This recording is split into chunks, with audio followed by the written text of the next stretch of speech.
I thought for just telling an epic American sports story, there was no better ground to get into than the Patriots.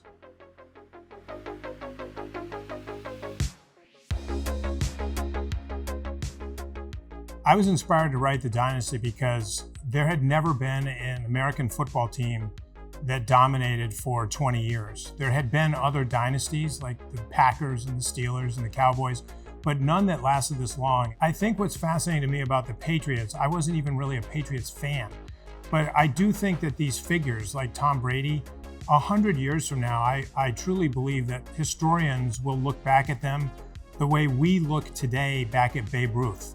He's someone in the history books that most people know more about Babe Ruth than they do about most American presidents. And I think that that'll probably be the case for Tom Brady and this Patriot team. Even before I started writing the Dynasty, I, in my mind, could see it as a documentary series or a movie. I was writing it in a very visual way because I just thought that the characters, Tom Brady, Bill Belichick, and Robert Kraft, they were so compelling, they were almost fictional, like something a Hollywood movie maker would create on a page, except they're real people. For me, it's kind of humbling as a writer to think that I could be here in the halls of the Nasdaq, where some of the greatest figures in American business have come and talk about some of the greatest figures in American sports, who are in a way businessmen in their own right. So it's an honor for me to be at Nasdaq today to do this.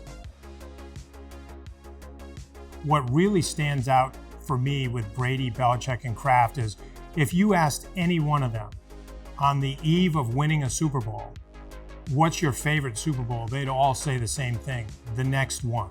They're always looking forward. It's a work ethic that's really hard to talk about or teach. You either have it in you or you don't. There's a lot more here than a football story. To me, this is a transcendent American kind of contemporary history story. Just because you don't necessarily root for a person or love them that way as a fan, you could come away saying, I feel like I understand that person a little more now, and I have a deeper appreciation for who they are and for who they are as human beings, not just as athletes or performers. I hope that when people get done reading or watching, they come away with just a deeper appreciation for what this team meant to America for 2 decades.